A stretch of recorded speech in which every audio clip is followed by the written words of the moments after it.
Muy por favor.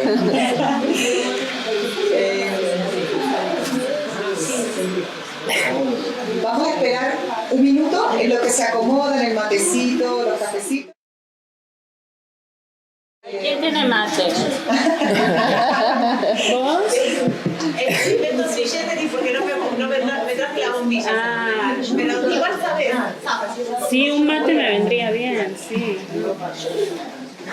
Ahí. Bueno, ahorita que Gracias. Bueno, vamos a empezar, si nos vamos a instalar, la idea es tratar de, como estamos empezando ya 16, 17 minutos tarde, tampoco colgarnos más de la cuenta con la comida. La idea es tomar 5 minutos más de esto, ¿no? Para no ir atrasando todas las mesas. ¿Sí? Va. Bueno, ¿estamos? ¿Sí? Buenos días nuevamente. Estamos con la sexta mesa. ¿Sí? Quinta.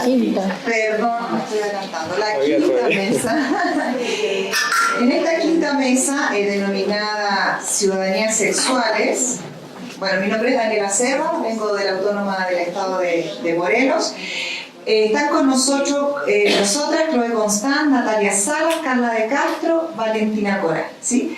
Estas presentaciones están muy interesantes, van a trabajar con el tema de las ciudadanías sexuales desde un enfoque de la construcción de nuevos sujetos políticos, si me permiten como resumir. La compañera también va a presentar algo muy interesante de una investigación sobre también los sujetos políticos pentecostales en Colombia. Y bueno, yo les doy la palabra porque les gusta escuchar a ustedes. Vamos a empezar con Chloe. Chloe es profesora e investigadora de Flaxo y nos va a presentar su trabajo denominado Chloe, Mujeres Trans, Violencia de Género y Ciudadanías. Adelante, Chloe. Gracias, Daniela. A ver, sí, ya está bien. Muy buenos días. Lo que propongo analizar en esta ponencia hoy es la violencia de género que se ejerce en contra de mujeres trans a lo largo de su vida y tomando como marco referencial para estos análisis el derecho a la identidad, el derecho a la integridad y el derecho a una vida libre de violencia. Veremos que estos derechos están permanentemente violados a lo largo de las trayectorias de vida de las mujeres con las que he venido trabajando entre los años 2015 y 2019. Buena parte de las personas con las que he trabajado viven o han vivido en reclusión, pero no todas, ¿no? En un primer momento voy a abordar un poco el tema de las formas de violencia en la juventud y en la infancia y la juventud durante lo que es el proceso de afirmación de la identidad de los sujetos. Luego trataré el tema de violencia de género y es violencia transfóbica, ¿no? En realidad en la edad adulta y particularmente en el trabajo. Y seguiré con un breve análisis de la violencia lingüística y la violencia sexual para las que han estado en reclusión, ¿no? Entonces quisiera iniciar con el tema de la identidad y las violencias en la infancia y la juventud y particularmente abordar un poco el tema del proceso de construcción identitaria de estas mujeres, ¿no? Las trans a las que entrevisté tuvieron su primera relación sexual entre los 12 y los 14 años y 2 declararon haber sido violadas en esta etapa de su vida, ¿no? Todas tuvieron su primera relación sexual con un hombre acorde a las preferencias que ya eran suyas en este momento. Sin embargo, el proceso de construcción identitaria como mujeres trans, como trans, empieza en distintos momentos, según los sujetos, y a menudo mucho antes de la primera relación sexual, ¿no? Según cada una, la edad en la que se vistió de mujer, según sus palabras, ¿no? O se maquilló por primera vez, varía entre los 5 y los 22 años, ¿no? Muchas gracias, siendo más frecuentes los casos en los que ocurrió entre los 12 y los 14, ¿no? En la mitad de los casos, estos procesos corresponden con la edad de la primera relación sexual, y en la otra mitad estos sucesos pueden distar de hasta 9 años, ¿no? Adicionalmente, todas declaran saber lo que son. Yo sé lo que soy, esa es la expresión que usan, ¿no? Desde muy temprana edad, es decir, mayormente desde antes de los 10 años, ¿no? Ahora, ¿qué pasa? En una sociedad como la sociedad mexicana, todas a las que entrevisté, menos 2 que eran centroamericanas, pues son mexicanas. Y entonces en una sociedad como la mexicana, pues el modelo heteropatriarcal permanece como una norma social a priori inviolable, ¿no? Y entonces en ese contexto, pues la afirmación de una identidad sexual lesbiante lleva a prácticas de violencia hacia los sujetos, pues que cuya sexualidad pues difiere de este modelo, ¿no? Y entonces me voy a preguntar cómo es que se manifiesta esa violencia hacia las trans en ese momento de proceso de afirmación de identidad, que es la infancia y la juventud. Y me voy a centrar hoy en la institución familiar, ¿no? Porque por cuestión de tiempo no abordaré la escuela. Pues la institución familiar, como dice Bourdieu, es un lugar de eternización relativa de las estructuras de división sexual. Y también quisiera recurrir a Foucault, que dice que el rechazo a los grupos dominados, como los homosexuales, por ejemplo, permite garantizar un sistema fundado. Y aquí pues se trata del sistema heteropatriarcal, que promueve la heterosexualidad obligatoria, ¿no? Y también que funda un sistema socioeconómico donde la procreación aparece indispensable para el mantenimiento de ese mismo sistema, ¿no? Entonces, frente a la afirmación de una identidad sexual lesbiante, que aparece desafiante de ambos sistemas, la violencia es la forma de reacción más comúnmente empleada. Dentro de la familia se da por parte de los padres, entendiendo como padre y madre, ¿no? Se materializa de distintas maneras, por medio de golpes, por obligación a seguir una terapia psicológica, con el ejercicio de presiones para casarse, sobre todo en el mundo indígena, para las indígenas a las que conocí, y también les imponen actividades recreativas masculinas, jugar fútbol, ir a pescar, etcétera, ¿no? Entonces, la familia en general, pero sobre todo los padres, insistieron para moldear, disciplinar y redireccionar a sus hijos varones, que ellos consideran varones, hacia modelos que les parecían correctos, es decir, adecuados social y moralmente, ¿no? Frente a esas prácticas, ¿cómo se afirma la identidad de los sujetos y qué decisiones toman, ¿no? Entonces, pues esa violencia, tanto física como simbólica, tiene distintas consecuencias que pasan por el malestar físico, la depresión y en varios casos por el intento de suicidio, ¿no?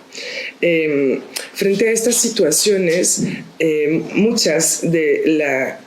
la gran mayoría, si no todas, casi todas, de las trans que conocí se independizaron a edades que podrían ser consideradas tempranas, es decir, casi siempre antes de cumplir la mayoría de edad, entre los 12 y los 18 años, ¿no? El afán de disciplinar los cuerpos trans por parte de los familiares no surtió el efecto deseado, ¿no? Lejos de doblegarse pues, a las prácticas corporales hegemónicas que les querían imponer, ninguna de estas mujeres replanteó su identidad bajo la presión familiar, ¿no? Pero pues se independizan con el fin, dicen que para respetar el ámbito familiar, eso muestra también que internalizan algunas normas, ¿no? Y el cambio que ocurre en realidad con la independización no se centra tanto en la ruptura familiar, porque muchas sí mantienen vínculo con sus familias, sea más o menos tenue, pero radica más bien en la posibilidad de vivir de la forma deseada a diario. Ahora, esta posibilidad también se tiene que matizar en función de los límites que imponen pues, otras esferas de sociabilidad que no son los límites de la familia, ¿no? Entonces, ¿qué pasa en la adultez o a partir de ese momento en el que se independizan? Voy a centrarme sobre el ámbito laboral, ¿no? Porque creo que es parte también de los ámbitos de acceso que podemos vincular con el ejercicio de ciudadanía. las mujeres a las que entrevisté tienen una variedad de nivel educativo, desde primaria completa hasta estudios superiores incompletos, ¿no? En el sistema globalizado de hoy se necesita una mano de obra cada vez más calificada, y pues este sistema funciona a costa de las poblaciones pobres, racializadas y generizadas, ¿no? También, pues, muchas de las mujeres a las que entrevisté provienen de medios socioeconómicos bajos o medio bajos, y en sus discursos el ejercicio de la violencia en el ámbito escolar no aparece como el primer factor que influyó en su deserción escolar, pero sin duda sí influyó el ámbito familiar violento y la necesidad de independización temprana, ¿no? Entonces podríamos argumentar que el bajo nivel educativo y de calificación no las coloca en ese sistema exigente en un primer plano para el acceso al mercado laboral formal, ¿no? Además, pues las trans sufren discriminación al empleo por su identidad sexual, justamente, ¿no? Como formula Fernández Poncela en un estudio donde se centra sobre el lenguaje, la discriminación asociada a estereotipos, prejuicios e intolerancia produce violencia, ¿no? Y eso tiene consecuencias materiales y económicas. Entonces, ¿qué oportunidades laborales se presentan para las mujeres trans? Hay pocos, pero algunos estudios en otros países latinoamericanos que demuestran que básicamente hay 3 esferas de oportunidades laborales, que son el servicio doméstico, las labores vinculadas a las ciencias de la belleza, ¿no? la estética, y también el trabajo doméstico, ¿no? Y muchas de ellas, pues en realidad se dedican al trabajo sexual. En el ámbito del trabajo sexual, ¿qué pasa? Hay varios estudios también que demostraron que es un ámbito donde hay mucha violencia asociada al género de manera amplia, ¿no? Hay violencias físicas y simbólicas que pueden ser ejercidas de parte de los clientes, que pues transfóbicos, que al momento de darse cuenta de que están con una mujer con pene, pues se espantan o bueno, se sacan de quicio y son violentos físicamente, ¿no? También hay distintos tipos de violencia de parte de los policías, pero también de las pandillas y adicionalmente de las trabajadoras sexuales cis, porque ellas consideran pues que hay una competencia allí y hay ciertos discursos que pues reproducen la heteronormatividad, ¿no? Yo soy más mujer que tú y me estás robando clientes, básicamente son los discursos, ¿no? Entonces, el conjunto de esas prácticas violentas en el trabajo sexual convierte ese ámbito laboral para las trans en uno muy apremiante y muy peligroso en realidad, ¿no? Estas violencias atentan contra la integridad de los cuerpos trans en su lugar de trabajo y pues el poder que es ejercitado por parte de hombres sobre cuerpos doblemente abyectos por ser trans y por ser trabajadoras sexuales, ataca pues, como diría David Le Breton, la dimensión física de la identidad, ¿no? ¿Qué pasa en otras áreas de trabajo? En el servicio doméstico, la mujer que conocí que se desarrolló en ese ámbito me dijo no sufrir violencia. Sin embargo, en otros casos hay estudios que demuestran que el servicio doméstico pues, es un lugar o un ámbito en el que la violencia sexual es bastante común. También entonces eso podría ser un riesgo para otras mujeres, ¿no? Y para las que trabajan en salones de belleza, pues laboran desde la informalidad, todas, ¿no? Y en salones ubicados en zonas relativamente inseguras de la Ciudad de México, lo que las expone a una serie de posibles violencias también, ¿no?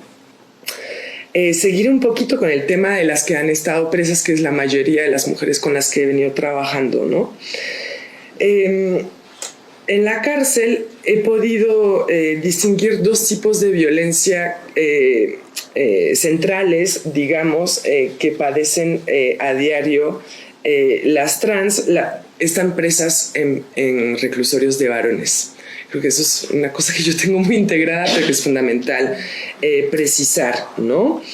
Entonces, la primera categoría o tipo de violencia es la lingüística, pues los insultos, ¿no? Básicamente reciben insultos de forma muy regular, pero me dicen que los reciben más de parte de los custodios que de parte de los internos, porque estos últimos sí tienden a reconocer más o menos la identidad que ellas declaran, ¿no? Lo que pasa es que hay una exclusión recurrente del género gramatical, ¿no? Y pues hay que considerar que el lenguaje constituye pues un lugar de afirmación de la identidad, y pues para las trans hablar de sí mismas en femenino permite poner al alcance del conjunto de los sujetos en presencia la afirmación de su ser femenino, ¿no? Y entonces una forma de violencia es no dar crédito a esta afirmación, ¿no? Encontramos esta negación de la feminidad, sobre todo, les decía, en los custodios, pero en el conjunto del personal penitenciario, porque en la forma como las designan o como se dirigen a ellas. Les dicen señor, joven, un conjunto de nombres que sirven en México para dirigirse a hombres, ¿no? Entonces se dirigen a ellas sistemáticamente por medio de la identidad bajo la cual fueron condenadas, y esta es una identidad masculina, ¿no? La exclusión del género gramatical constituye, a mi parecer, la forma menos visible pero más insidiosamente violenta que afecta a la población trans en reclusión, porque niega su identidad, su corporalidad, pensando el cuerpo como ese lugar de afirmación de la identidad, ¿no? Y finalmente, pues el lenguaje constituye un mecanismo más de disciplinamiento y es parte integrante del dispositivo de la sexualidad Foucaultiano y de la búsqueda relativa a ello de la modelación de los cuerpos. En términos de violencia sexual, la violencia sexual pues cobra distintas formas en la cárcel, siendo la violación su mayor expresión y bastante frecuente.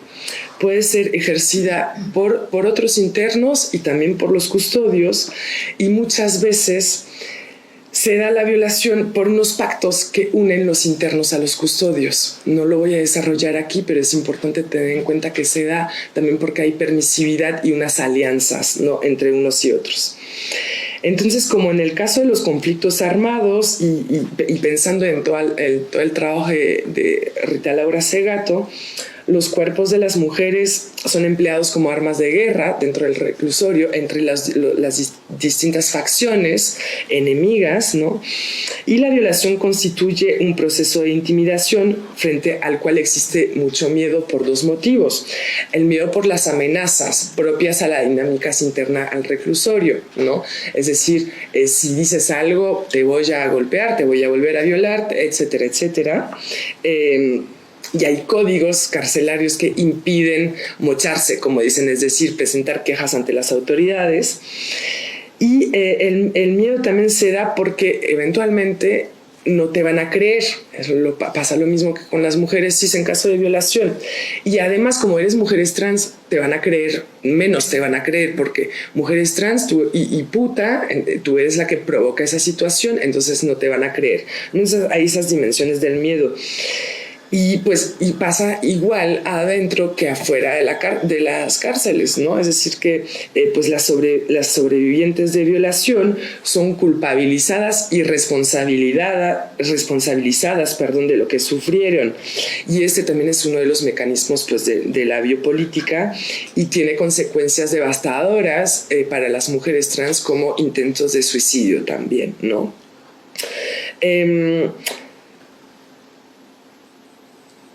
Finalmente quisiera cerrar con algunas reflexiones y dibujando a grandes rasgos un panorama sobre unos análisis que he venido haciendo en los últimos meses con las que salieron de prisión y con otro grupo de mujeres que están haciendo el cambio legal de identidad, ¿no? Para las que salieron de prisión encuentran muchas dificultades para acceder a un trabajo remunerado por sus antecedentes penales y por su identidad, ¿no? Viven en estados de vulnerabilidad social y económica exacerbados por la estancia en prisión definitivamente.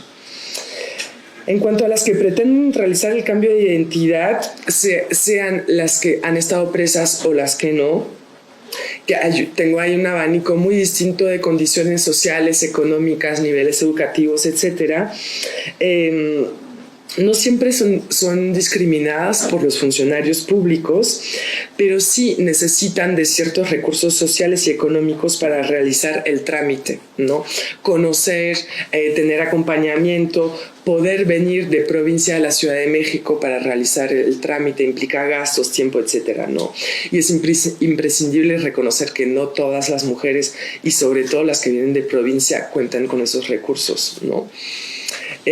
Lo que viene apareciendo hasta ahora en los análisis en curso es que pues, las violencias y exclusiones existen en otros ámbitos de los que analicé a lo largo de la ponencia, y son violencias que son también políticas e institucionales, ¿no? Y pues a partir del examen de estas experiencias de mujeres trans en la Ciudad de México, creo que podemos entender claramente que conforman una población permanentemente violentada y excluida de un conjunto de esferas de sociabilidad. Sus derechos a la justicia, a la integridad, a la identidad y a una vida libre de violencia se violan desde su primera infancia y a lo largo de sus vidas. Constituyen una población sumamente excluida en términos de ciudadanía, ¿no? Entonces pretendí abrir aquí un espacio para compartir un poco esas experiencias y señalar que la violencia de género ejercida hacia corporalidades que no suelen ser objeto de interés, sino para algunos medios masivos de comunicación cuyo objetivo radica básicamente en el amarillismo y en algún tipo de beneficio económico, ¿no? Desde el ámbito académico feminista, lo que me gustaría aportar, ¿no?, con esta ponencia es una evidencia de los intereses hegemónicos de un sistema tanto social como sexual y político que busca moldear y, en caso de no poder, busca erradicar los cuerpos que no confluyen con estos intereses. El Estado heteropatriarcal, a través de sus instituciones y sus pactos con el crimen organizado, o sea, dentro de la prisión o fuera, ¿no?, confirma que en el sistema actual algunos cuerpos son más valiosos que otros. Los cuerpos de las mujeres, de la población trans en general y del conjunto de todos los sujetos que no permiten el mantenimiento de este orden relativo a este sistema y hasta desafían para algunos este sistema, son violentables, son desechables y son prescindibles, ¿no? Ante este contexto, me parece fundamental que las investigaciones feministas, y particularmente las que examinen el tema de violencia de género, hagan énfasis en que el dispositivo de la sexualidad es la herramienta por excelencia que permite el mantenimiento de este orden sistémico, generizado y violento. Me parece importante que estas investigaciones tomen en cuenta las experiencias del conjunto de las corporalidades vulnerables y vulneradas, y que no se vuelvan a crear jerarquías entre todas nuestras corporalidades, porque así solo llegamos a reproducir las mismas violencias que sufrimos y que podemos llegar a que denunciamos, y que sufrimos y que denunciamos, ¿no? Entonces, llegar a poner en práctica los postulados, por ejemplo, de la teoría queer, me parece un camino muy viable para reconocer ese carácter sistémico de la violencia de género y para forjar y reforzar alianzas que permitan conformar conocimientos que evidencien los pactos del poder hegemónico que nos violentan. Y también para llevarnos a pensar o repensar y trazar nuevas formas de ser en sociedad y de habitar el mundo. Gracias.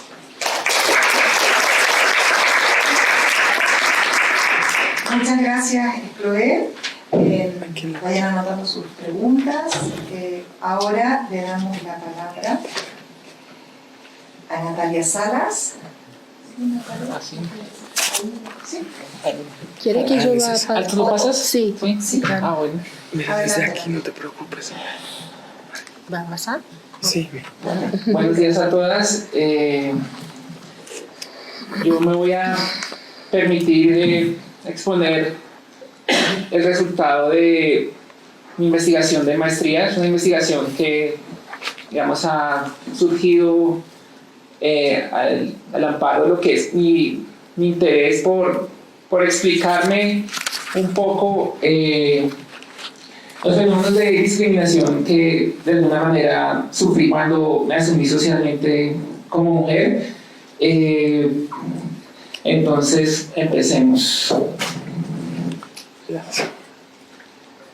Digamos, ¿qué es lo que busqué indagar? Es si el derecho pues, es una herramienta de emancipación y de dominación para las personas trans a la luz de las experiencias propias y de algunas otras personas, porque de alguna forma, digamos, entendíamos o teníamos una fe en el derecho, ya que por medio del litigio alcanzamos el litigio reivindicatorio a modificaciones corporales centrales en nuestra identidad de género, pero también al cambio de documentos legales. Digamos, alcanzamos una serie de reconocimientos y reivindicaciones que nos resultaban muy significativos y muy cercanos, ¿verdad? Pero al mismo tiempo, en el curso de esos procesos, pues evidentemente habíamos sufrido, digamos, una serie de interacciones bastante difíciles con algunos operadores judiciales. Y pues también está el ejercicio de las grandes organizaciones del tercer sector en Colombia que se han amparado en otra clase de activismo judicial para legitimar su operación. Entonces, digamos, ¿cómo trato de responder a esa pregunta? Busco comparar desde el enfoque de movilización legal para el cambio social que utiliza Macan para analizar la convergencia de litigios en los Estados Unidos de la posguerra, para el tema de igualdad salarial entre mujeres y hombres. Desde esa aproximación busco comparar los litigios individuales que hemos adelantado personas, entre las que me encuentro yo, con digamos, la actividad de estas grandes organizaciones que de alguna forma reclaman ser nuestros voceros en el escenario social de las reivindicaciones LGBTI y generando unos diálogos bastante profusos con los actores estatales. Siguiente, por favor. Entonces, para tal fin, pues es importante tener en cuenta que el derecho de forma, pues digamos, paradigmática ha sido contemplado como un conjunto de operaciones capaz de regular cualquier aspecto de la vida social separándose de ella, digamos, asumiendo o sosteniéndose en unos imaginarios pues típicamente weberianos de imparcialidad, probidad, frente a lo que de alguna forma es una visión de la sociología jurídica en el que se asume que el derecho es ante todo un fenómeno social que, digamos, reproduce la realidad y al mismo tiempo ayuda a configurar esta realidad, creando imaginarios en las personas a las que van dirigidas estas normas. Digamos lo que Mauricio García Villegas denomina la eficacia simbólica del derecho, porque se produce tanto derecho y tanto derecho que no se cumple. Pues analizando un poco lo que es la institucionalidad jurídica colombiana, en el que, pues, digamos, los grandes discursos hablan o se ufanan de que Colombia es la democracia más antigua del continente, al tiempo que vivimos en un conflicto armado en permanente degradación. Entonces, de alguna forma, García Villegas demuestra que tanta producción jurídica termina legitimando a los actores gubernamentales. Siguiente, por favor. Bueno, ¿dónde me paro yo metodológica y políticamente? Pues obviamente, digamos, me allano al Standpoint Theory, Donna Haraway, hablando pues de que es el lugar de marginalidad en el que solemos estar las mujeres y las mujeres trans, es lo que nos permite hacernos preguntas, ¿verdad? Yo cuando asumí, digamos, de tiempo completo como mujer, me vi expuesta a una serie de violencias, digamos, que están atravesadas por la expulsión de los circuitos económicos y sociales a los que yo pertenecía, ¿no? Entonces yo perdí mi trabajo, prácticamente donde yo vivía se hizo también sostenible, y cuando me fui ahí nadie me quería arrendar, pues me convertí en una paria social, pues ya después ya tenía una posición, digamos, relevante de alguna forma, y pues eso es lo que me ha permitido a mí hacerme preguntas. También porque, digamos, desde este lugar político que he asumido, he estado en unas interacciones bastante difíciles con, por ejemplo, el sistema de salud. Cuando yo acudía a atenderme por cualquier urgencia médica, inclusive no central, como el tema de la identidad de género, pues era un actor o una actora sospechosa, ¿no? Porque pues el tema que la identidad que se reflejaba en este documento no coincidiera con lo que yo, digamos, mi apariencia física, muchas veces terminó negándome el acceso a estas provisiones, también, por ejemplo, a cosas tan sencillas como cobrar un cheque, ¿verdad? Y esto marca inevitablemente una identidad, a pesar de que sabemos que la construcción política del sujeto no deja de ser problemática del feminismo, como dice Butler, porque parte de operaciones de exclusión y legitimación, pues evidentemente estas experiencias me permiten, digamos, establecer una trayectoria que no tienen, por ejemplo, a los actores que han asumido nuestra representación en Colombia, porque pues sepan ustedes que en Colombia la organización que se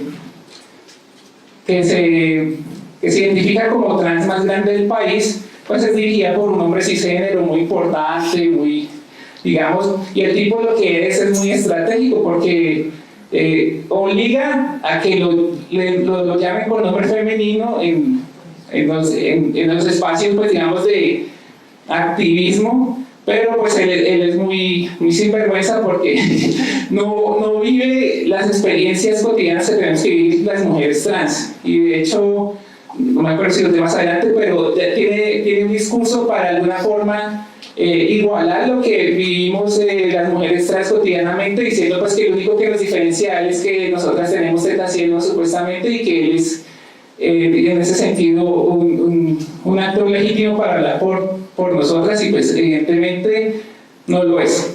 Bueno, y al mismo tiempo lo que viví yo y lo que vieron las otras dos personas a las que entrevisté en torno a la pues que también vivieron estos procesos de exigencia legal en cuanto a la desprotección de estas grandes organizaciones, cuando acudimos en su ayuda, pues digamos, porque ellos han desarrollado pues un discurso de abnegación y sacrificio para decir que no representan, ¿verdad? Para de alguna forma apropiarse de la violencia contra las mujeres trans y obtener unos recursos, pero pues cuando y que evidentemente los tienen en abundancia, por ejemplo, para asistencia jurídica, pero cuando hemos acudido de ellos, pues no nos han asistido en nada.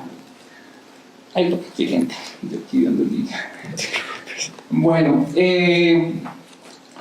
siguiendo pues a Diana Spade, un teórico trans, digamos, muy relevante. Es importante aclarar que las personas trans estamos, cuando adelantamos estos procesos de exigencia a modificaciones corporales de identidad de género y cambio de identidad legal, pues estamos, digamos, oprimidas por una serie de sistemas administrativos de salud, justicia e identificación que de alguna forma sentencian que la nuestra es un modo de vida inapropiado y, digamos, marcan una serie de exclusiones con independencia de nuestros actos individuales, ¿verdad? Entonces, para las personas trans en un tiempo era definitivamente imposible, y ahora pues igual sigue siendo bastante traumático, digamos, reflejar en nuestros documentos los nombres con los cuales nos identificamos. Una lectura cisgénero diría cambio de nombre, pero pues eso no es para nosotras y nosotros pues del todo cierto, porque realmente es acceder al nombre con el que nos queremos, y eso debería ser pues, digamos, un derecho humano básico, y una lectura, y pues digamos, en Occidente parece natural que una persona tenga un nombre toda la vida, pero pues en otras culturas evidentemente se cambia de nombre, digamos, en diferentes etapas de la vida. Pues Nelson Mandela, por ejemplo, tuvo 3 o 4 nombres y de alguna forma eso muestra cómo la cultura occidental digamos, establece unos parámetros de construcción de la identidad civil bastante rígidos y excluyentes. Y digamos, en mi caso, ¿cómo opera este sistema administrativo? Pues impidiéndome, digamos, bueno, en Colombia hasta 2007 los números de identificación estaban en correlación con el género. Entonces, si uno era hombre o mujer, tenía cierto número. Pero entonces, cuando yo quería cambiar mi identificación y acceder pues, a que en el campo sexo apareciera femenino, mujer, me instaron a que cambiara el número, pero pues digamos que eso implicaba arriesgar mi patrimonio, porque prácticamente el principal atributo de identificación ante entidades públicas y privadas pues es el número, ¿no? Entonces fue bastante dispendioso acceder a este trámite, acceder a esta identificación. Me tocó, digamos, adelantar toda una serie de requerimientos, pero también, digamos, apelar a estrategias no jurídicas, el tema de la persuasión con los funcionarios, de la cercanía, al mismo tiempo marcándoles pues que era algo que yo necesitaba. Entonces entre la interposición de recursos jurídicos, pero también, digamos, la combinación de formas de lucha para acceder a algo a lo que definitivamente yo tenía derecho, pues acceder a que ese número se me mantuviera. Ay, perdón. Entonces, pues bueno, digamos, en el curso de litigio, pues a mí, yo quería acceder pues, al tema de hormonas, el tema de cirugía central de la identidad de género, evidentemente, pues la interacción con por ejemplo, el juez ante el que acudí, digamos, en la jurisdicción constitucional fue bastante hiriente, pues me dijo de forma insólita y varias veces que yo era un tipo caprichoso, o sea, algo que nunca le pasaría a ninguna otra persona que acuda a la justicia, que digamos, de forma tan ligera le vayan haciendo ese tipo de señalamientos y diciendo pues que yo prácticamente me había inventado estas demandas, cuando pues en Colombia es bastante difícil acceder a cualquier provisión de salud, y yo de forma paciente y de forma pues, estratégica había construido una ruta de solicitud de estos procedimientos médicos ante, digamos, los diferentes especialistas, y el tipo dijo que prácticamente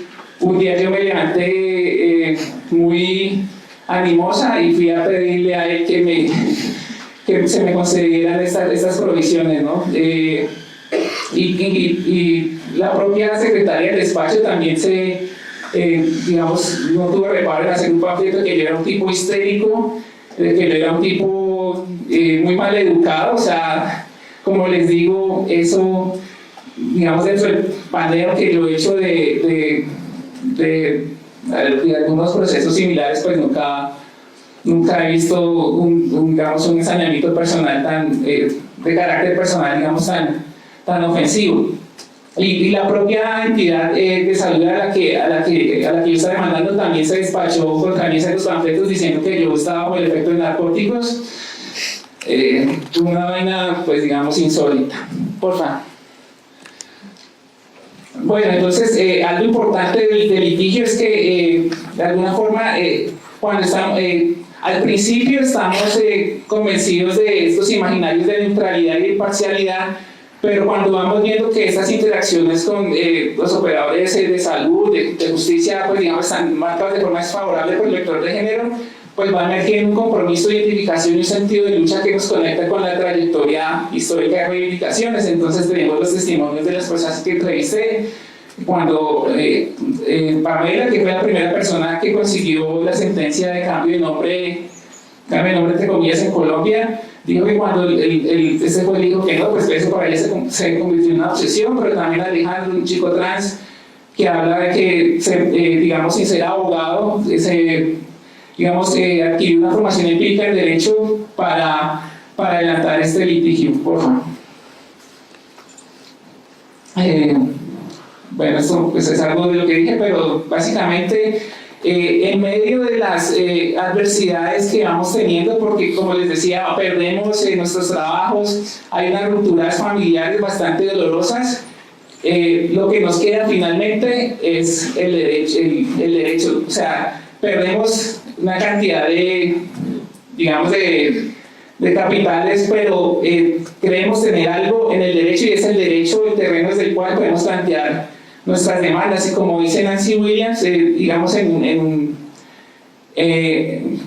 alguna manera las convenciones jurídicas se han planteado para un sector de la sociedad más bien privilegiada, pero sentir que tenemos algo y que desde allí podemos plantear que tenemos derechos y digamos de una forma objetiva y parcial, de que estos derechos deben ser reconocidos, marcan un terreno, digamos, una trinchera desde la cual podemos adelantar nuestras reivindicaciones. Seguimos. Y de alguna forma este discurso de derechos encarna el sentido de un sentido de justicia, más que provisiones concretas. Lo que tiene el poderoso discurso de derechos para las personas trans es que de alguna manera nos conecta con ese sentido de la justicia, y pues de alguna forma rompemos con lo que llama Rosenberg la esperanza hueca del litigio ante las cortes y la capacidad de implementación del derecho para ver que digamos estos litigios implican algo más para nosotras y nosotros. Entonces, por ejemplo, tenemos el testimonio de Alejandro, que habla de que haber conseguido esa sentencia fue muy importante para él, porque después de esa serie de adversidades por fin tenía un actor público que a través de la eficacia simbólica del derecho marcaba digamos unas nuevas certezas morales de que lo que dice la ley es lo correcto, y que un operador estatal le haya reconocido, pues evidentemente para generar una serie de nuevos significados. Seguimos. Entonces acá llegamos a nuestros amigos de las grandes ONGs. De alguna forma pues hay una organización vertical, este tipo de organizaciones que están regidas por personas típicamente cisgénero, sobre las que recae socialmente la importancia y la trascendencia, porque pues ustedes saben que, como dice Catherine McKinnon, el mundo se ha construido desde el punto de vista masculino, que se confunde con la afectividad, y pues las mujeres y los cuerpos femeninos y feminizados somos vistas esencialmente como seres sexuales. Entonces, pues entrevistando a personas trans una persona trans que trabajó en estas organizaciones, pero también viendo lo que algunos papers de personas que pertenecen a estas organizaciones, o la más grande del país, pues hay un rol meramente decorativo de las personas trans en la movilización LGBT. Por ejemplo, tienen un conjunto de más de 20 personas a las que dicen que de alguna forma contribuyeron o fueron relevantes para el tema de la búsqueda de matrimonio para parejas del mismo sexo, pero no se advierte ninguna persona trans dentro de este grupo de personas reconocidas. Pues las personas trans esencialmente nos ponen en las marchas para que cumplamos con lo que para ellos son nuestro rol meramente decorativo, pero sin adquirir ninguna relevancia social. También pues estas organizaciones carecen de conexión con las bases y conocimiento para dirigirse a nosotras y nosotros.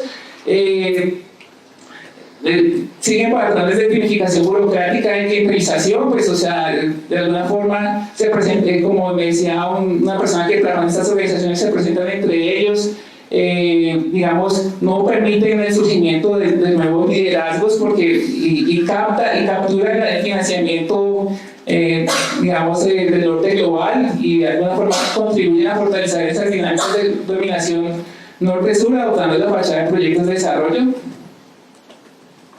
Digamos, estos testimonios que han monopolizado la financiación, lo dice un funcionario que trabajó un hombre gay que trabajó en estas organizaciones.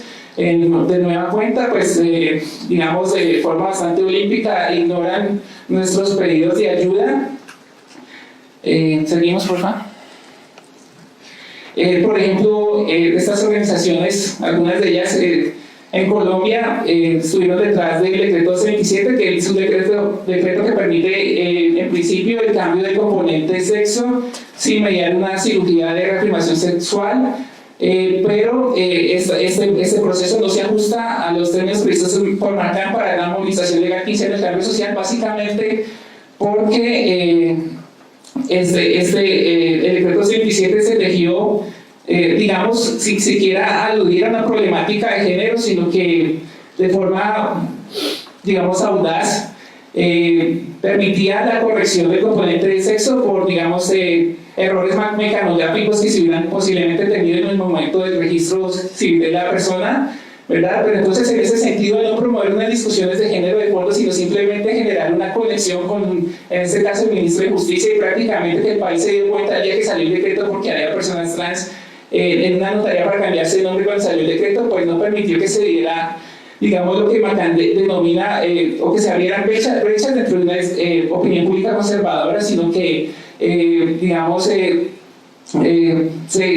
respondió a un tema de lobby y pues no generó, digamos, o no fomentó digamos, un mayor compromiso con las reivindicaciones, digamos, el surgimiento de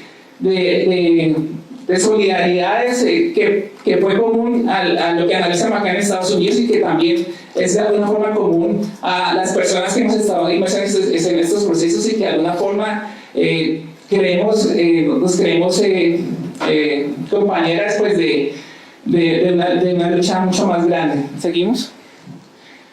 Entonces, para finalizar, pues digamos, no es posible dar una respuesta total a la pregunta inicial.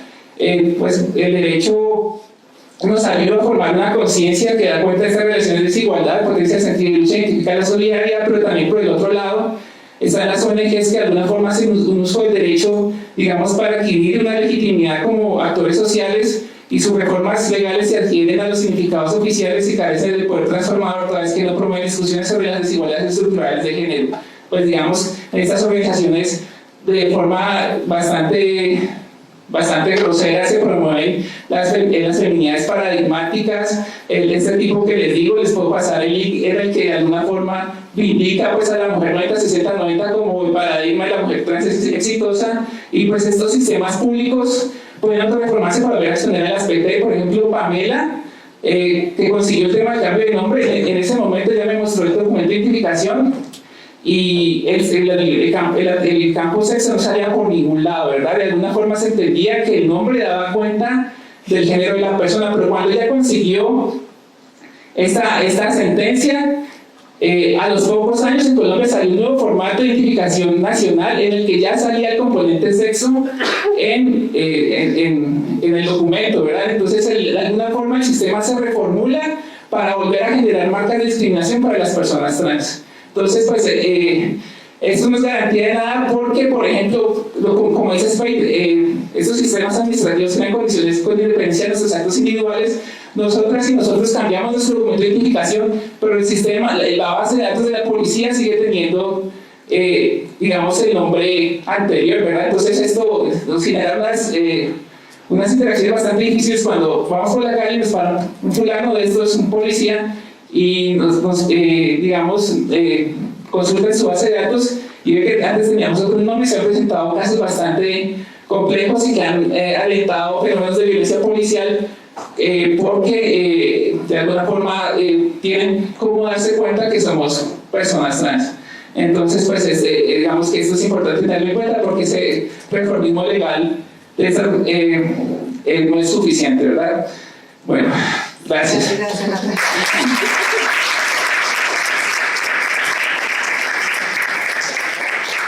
Gracias, Natalia. Le toca el turno de exponer a Carla de Castro Gómez con la ponencia Cuerpo, Emoción y Política en el Feminismo de los Movimientos Conservadores Brasileños Ya está en Contemporáneos. automático. Ah, bueno, ok. Adelante, Carla, si le pueden pasar el micrófono. Por favor. Gracias.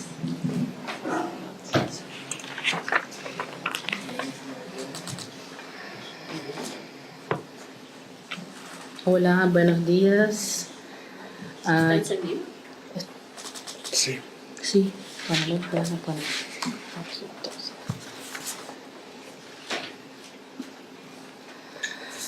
Bueno, muchas gracias a las organizadoras por la conferencia, por la oportunidad de estar aquí. Estoy muy contenta. Y mi propuesta hoy... ¿se puede disminuir un poco las luces, por favor? Para que se vean mejor las imágenes. Sí, gracias. Mi propuesta aquí es pensar el movimiento feminista contemporáneo a partir del cuerpo y de las emociones. Quiero mostrar cómo el cuerpo y las emociones se transforman en artefactos políticos, afectando los modos de acción y la producción de identidades en el feminismo. Creo que la comprensión del campo feminista y de otros movimientos sociales contemporáneos, incluso en el campo conservador, se enriquece si le ponemos atención al cuerpo y a las emociones. Al estudiar la marcha de las badías o la marcha de las putas, voy a decir badías, una protesta anti-violación que desde el 2011 atrae a miles de personas a las calles, analizo la construcción del cuerpo y de las emociones bajo dos ópticas. En la primera los presento como repertorio.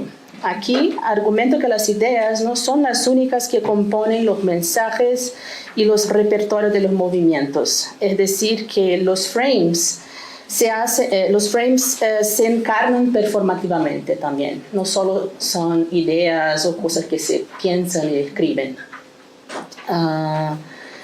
En la segunda analizo cómo cuerpo y emociones son movilizados en la producción de identificaciones y diferencias entre grupos feministas. Apoyadoras y críticas de la marcha de las badías movilizan cuerpos y emociones en la construcción de diferencias de raza, clase, sexualidad y edad. Cuerpo y emociones son aquí materias primas para la producción de fronteras y sujetos políticos distintos y se constituyen como un terreno fértil para la reelaboración de la política identitaria feminista contemporánea. En la marcha de las badías de Río de Janeiro, mujeres, en su mayoría jóvenes, exhiben sus cuerpos gordos y delgados, con escotes, con sostén o con los senos a la muestra, con shorts cortos o disfrazados de monjas, comiendo manzanas para transfigurar el pecado de Eva, con inscripciones en la piel como mi cuerpo, mis reglas y mi iglesia, mi estado, yo decido. Carteles coloridos hechos a mano dicen: la vagina es mía, me acuesto con quien quiera. Hombre sin camisa, opción A, tiene calor. Opción B, quiere jugar fútbol. Opción C, quiere que lo violen, claro. Los gritos de guerra eran muy bien humorados, como yo beso hombres, beso mujeres, tengo derecho de besar a quien yo quiera, y quien no brinque es machista. A través de la teatralidad hiperbólica de los labios rojos, de la lencería y de la provocación, las activistas parodiaron el estigma de puta para revelar las convenciones de género y resignificarlas. Aquí y en otras protestas contemporáneas, los cuerpos de activistas no son solo el vehículo, sino también el principal mensaje, tomando la forma de lo que llamo cuerpo bandera, un invento político que transforma el cuerpo en locus individual y colectivo de resistencia, expresión y diferenciación. Las activistas también hacen un trabajo emocional que consiste en inhibir o publicitar ciertas emociones, producirlas, legitimarlas y modularlas, tomando en cuenta las gramáticas morales locales. Uso la noción de coreografía de protesta de Susan Foster para iluminar la fisicalidad de la protesta como componente central de sus estrategias políticas. Prestar atención a la dimensión coreográfica de los movimientos sociales es, por lo tanto, reflexionar sobre el modo por lo cual activistas transforman cuerpos y emociones en recursos políticos. Por medio de coreografías específicas, la marcha de las badías privilegia un encuadramiento de transgresión, relegando a segundo plano el encuadramiento victimario que acostumbra dar el tono a protestas contra la violación y la violencia contra la mujer en Brasil y en el mundo. La marcha desafía la imagen de víctima de violación avergonzada, grave, recatada, respetable e invierte en coreografías de humor, provocación, burla, desnudez, deseo. Las Badías coreografían repertorios tácticos de frivolidad, de carnavalización, de lo grotesco, de profanación, para reír del poder e imaginar nuevas formas de hacer política.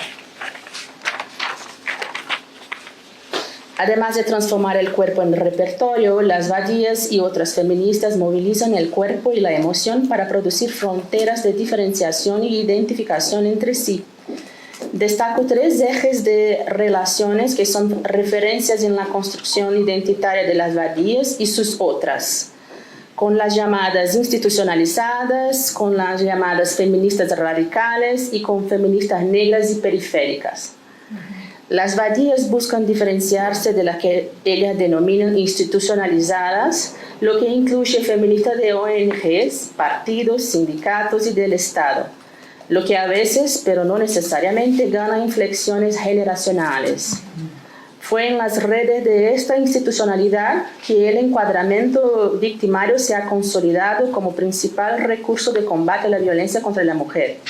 Las Badías consideran sus repertorios poco creativos, sus modos de organización jerárquicos y poco autónomos. Las feministas de generaciones más viejas y con experiencias institucionales de militancia, por su parte, critican a las Badías por la ineficacia política de la desnudez y de la provocación. Para ellas, los repertorios centrados en el cuerpo, en la afirmación de la sexualidad y en la provocación producen imágenes estigmatizadas del feminismo, sea por poco serias, sea por demasiado radicales. El cuerpo es para ellas apenas un accesorio de la política. Ellas también sienten falta de un sentido claro de unidad y organización en la marcha de las Badías. En la marcha, las coreografías de transgresión valorizan la excepcionalidad y la imagen de desorden, lo cual esconde el trabajo de organización colectiva que las Badías efectivamente hacen.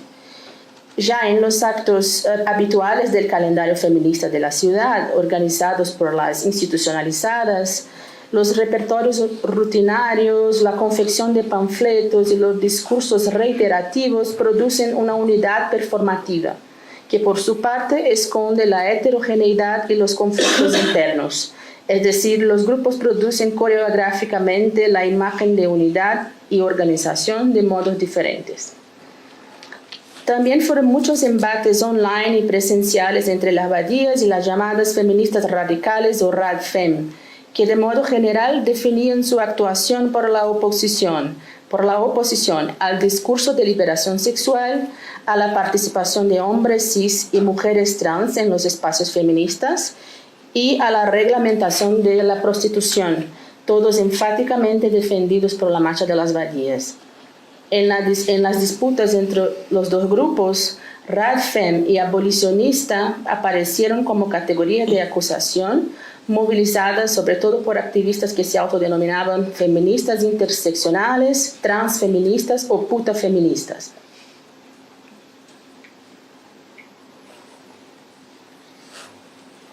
La marcha también recibió críticas con respecto a las implicaciones raciales de la noción de badía o puta. Para algunos movimientos de mujeres negras, asumirse badías en la protesta impacta de forma diferente a mujeres blancas y a mujeres negras. Mientras para las blancas el término puede resignificarse como transgresión, liberación y autonomía, para las negras reforzaría su estigma de mujeres hipersexualizadas e inferiores. Para los grupos que sostienen esta posición, la marcha de las Badías expresa las experiencias de mujeres blancas de clase media y no pone atención en el modo en el que la interacción de género, raza y clase marcan negativamente los cuerpos de las mujeres negras. Igualmente, grupos que se autoidentifican como feministas periféricas argumentan que organizar su activismo en torno a la categoría badía o puta es inviable en territorios periféricos donde ser vista como tal trae riesgos más concretos de violencia que en las zonas más centrales de la ciudad. Para ellas, la coreografía de protesta de las abadías, la desnudez, el tono carnavalesco, es parte de un ethos burgués que traiciona profundas desigualdades de clase. En contraste a las abadías, las feministas negras y periféricas que defienden esta posición valorizaron en los momentos de interacción con las abadías repertorios que enfatizan la opresión, el dolor, la falta y la resistencia como fulcro de sus experiencias e identidades políticas. Eso nos ayuda a pensar en el modo en el que los repertorios, coreografías y vocabularios políticos se movilizan como mecanismos de diferenciación y autoafirmación de sujetos políticos. Y a partir de esas observaciones acerca de cómo las coreografías de protesta de la Marcha de las Abadías afectaron a su relación con diferentes grupos feministas, en mi nuevo proyecto de investigación propongo explotar las interacciones entre el campo feminista pro legalización del aborto y el campo antiaborto, y la forma en la que el cuerpo y la emoción se movilizan en la constitución mutua de esos actores. Para ilustrar algunos de los temas clave de esta investigación, describo brevemente algunas escenas de protesta contra y en favor de la legalización del aborto. En el campo feminista destaco la Primavera de las Mujeres, una manifestación multitudinaria por el derecho al aborto en el país, que consagró repertorios de protesta ya utilizados en la Marcha de las Abadías, entre otros.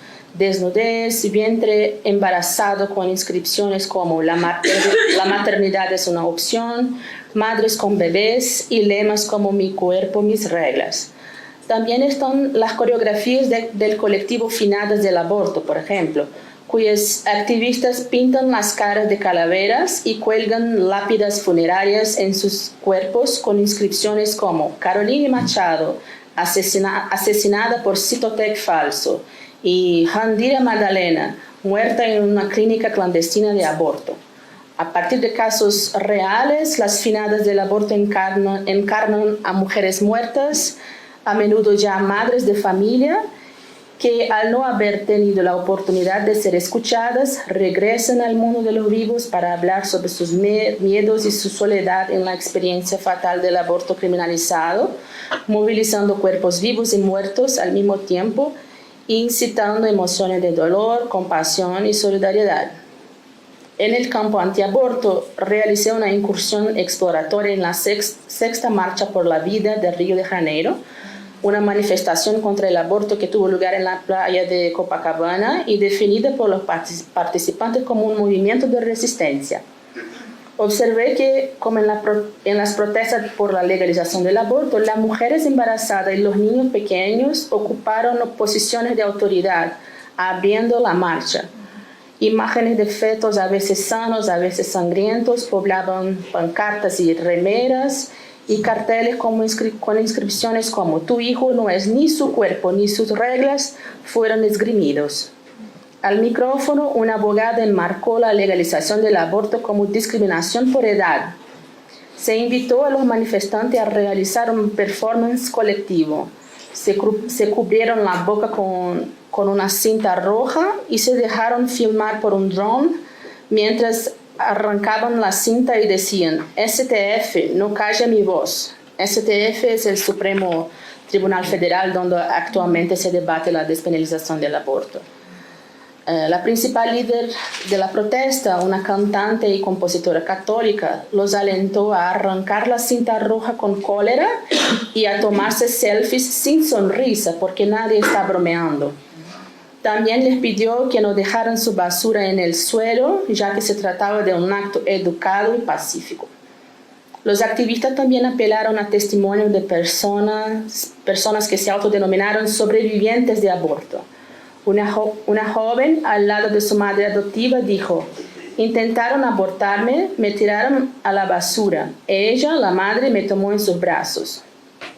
En medio de muchos aplausos, su madre, una pastora y cantante evangélica que se declara madre adoptiva de 55 niños, dijo que después de ese testimonio no tenemos nada más que decir.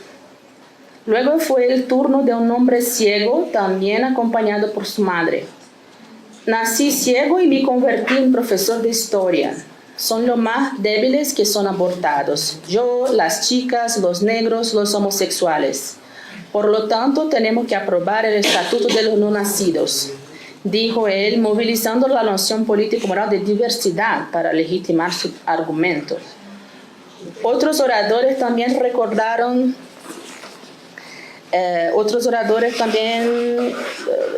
¿dónde estoy? Otros oradores también recordaron a los niños que al no haber sobrevivido al aborto o al ser demasiado pequeños, no se les puede escuchar aquí. Si las imágenes de fetos sangrientos incitan emociones de horror y asco, los testimonios de sobrevivientes y la presentificación de aquellos que no pueden hablar por sí mismos provocan compasión. Como citas inversas, estos repertorios responden directamente a aquellos de los campos feministas y de derechos humanos, desplazándolos de estos contextos y resignificándolos para otros fines. Los performances corporales y emocionales, remeras blancas, cuerpos embarazados, cuerpos de niños, imágenes de fetos, ira, seriedad y cortesía, buscan la legitimación moral de la causa y la construcción de la identidad del grupo en oposición a otros, especialmente las feministas, abortistas y izquierdistas.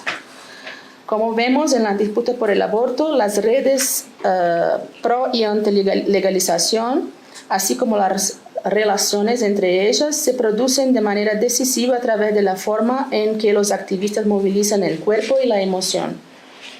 El llamamiento emocional de estas coreografías depende radicalmente de la presencia física o evocada de un cuerpo que habla, incluso cuando está en silencio, de un cuerpo que grita, incluso cuando no ha tenido la oportunidad de ser escuchado, de un cuerpo que expresando y evocando emociones específicas dispensa palabras.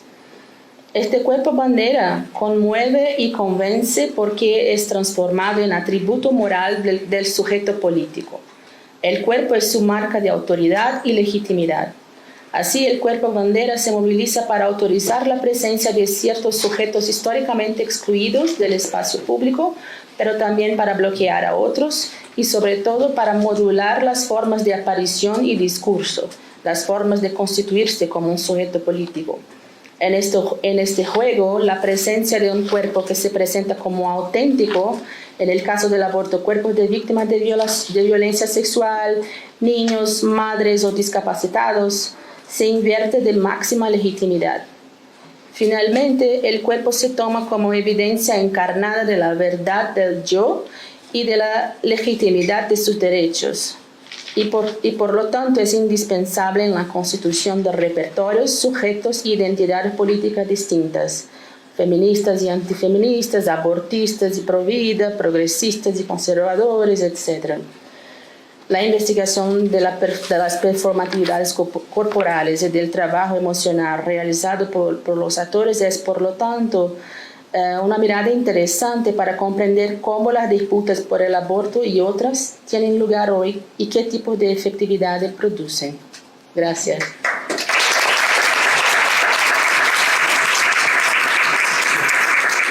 Muchas gracias por tu presentación y por ajustarte excelente a tiempo. Excelente. Bueno, continuamos con la presentación de Valentina Coral. Valentina, adelante por favor, su presentación. Presentarte aquí. Sí, siempre. Vale.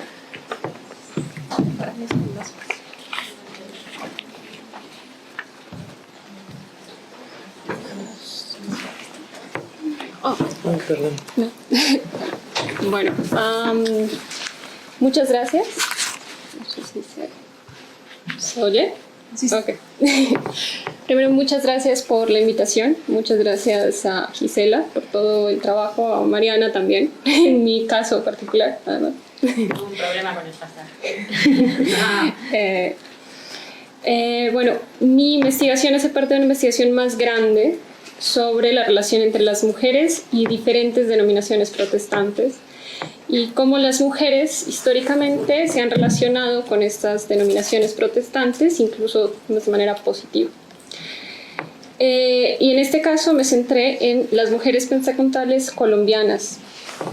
Entonces, lo que hice fue revisar el contexto colombiano y quise además entender qué quiere decir ser pentecostal, porque siento que además hablamos mucho de los grupos evangélicos, los grupos pentecostales, las iglesias cristianas, pero no sabemos qué son, ¿verdad? Y de allí pasé a analizar una iglesia específica que se considera a sí misma neopentecostal y que actúa además no solo a través de la iglesia, sino a través de un partido político. Entonces, digamos, es el caso colombiano. Colombia es un país además particularmente católico que hace parte de su identidad nacional. O sea, la comunidad imaginada colombiana se construyó desde el colombiano es católico y desde acuerdos estatales con el Vaticano, como el Concordato, que fue vigente hasta 1993. Lo cual implica además un poder de la Iglesia Católica en temas como la educación, temas como el registro civil de las personas. El acta de bautismo era prueba de la existencia de las personas. Y en este escenario llegan los pentecostales. Llegan al inicio del siglo XX, en los años 30, y para 1960 eran solo el 0.39% de la población. Hoy en día son el 16,7%. Eso es casi la quinta parte de la población. Y de ese 16,7%, 2/3 partes son mujeres.